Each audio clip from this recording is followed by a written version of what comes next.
Hallo ihr da draußen, willkommen zu meinem dritten Teil der Bodypaint-Serie.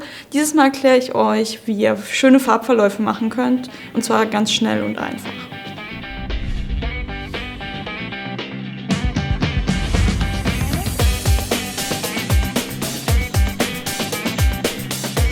Also ich nehme jetzt erstmal zwei Farben einer ähnlichen Farbgruppe wie Blau und Violett und nehme die Sekundärfarbe, in diesem Fall jetzt zum Beispiel Violett.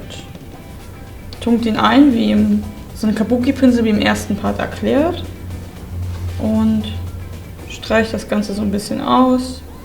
Das ist jetzt die Sekundärfarbe, also die Farbe, die in das Blau eingearbeitet werden soll.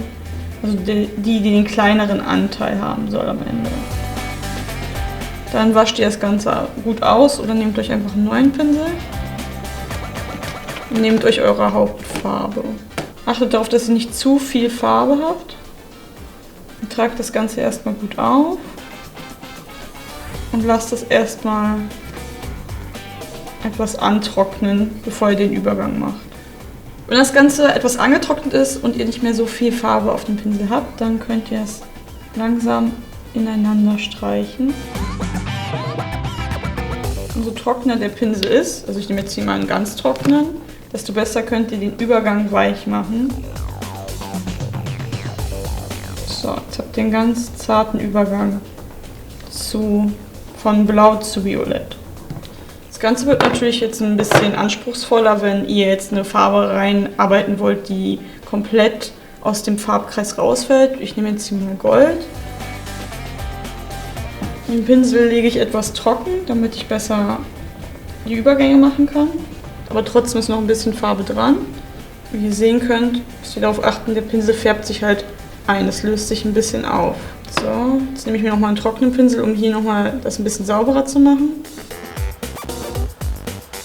Es ist immer gut, mit mehreren Pinseln zu arbeiten, weil um die sauberen Übergänge zu machen, braucht ihr einen trockenen, sauberen Pinsel. Deswegen, wenn ihr den jetzt sauber macht, müsst ihr erstmal warten, bis der trocken ist. Wäre natürlich blöd. Darum achtet immer darauf, dass ihr euch einen für die Übergänge aufhebt. Ja, und das könnt ihr dann eigentlich beliebig oft mit allen Farben wiederholen. Das ist eigentlich schon das ganze Geheimnis. Sieht doch cool aus, oder? Ich würde euch immer empfehlen, die Farben in einer Reihenfolge abzuarbeiten. Ob das jetzt von oben nach unten oder von unten nach oben ist egal, aber fangt am besten nicht in der Mitte an und macht dann oben und unten etwas, sondern einfach 1, 2, 3, je nachdem wie viele Farben ihr überhaupt habt. Das Ganze zeige ich jetzt nochmal am Beispiel von Schwarz und Weiß, weil es somit das Schwierigste ist. Wenn ihr das könnt, dann seid ihr gut vorbereitet. Könnt ihr so testen, so ein bisschen Farbe sollte noch dran sein, aber nicht zu viel. Dann könnt ihr das wieder so reinstreichen. Ihr könnt das auch so ein bisschen zu den Außenseiten machen, wenn wir hier auch nochmal einen Übergang legen wollen. So, jetzt nehmt ihr wieder den trockenen Pinsel, den ihr habt, und macht die Übergänge einfach weich.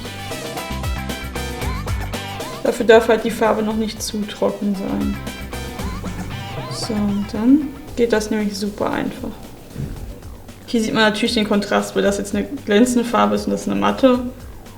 Das ist natürlich klar, aber ansonsten die Farben an sich sind jetzt sehr schön ineinander gearbeitet.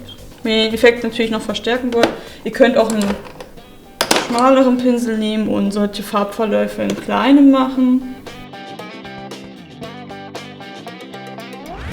Ich muss jetzt erstmal noch sehr feucht wieder antrocknen lassen und dann wieder einarbeiten.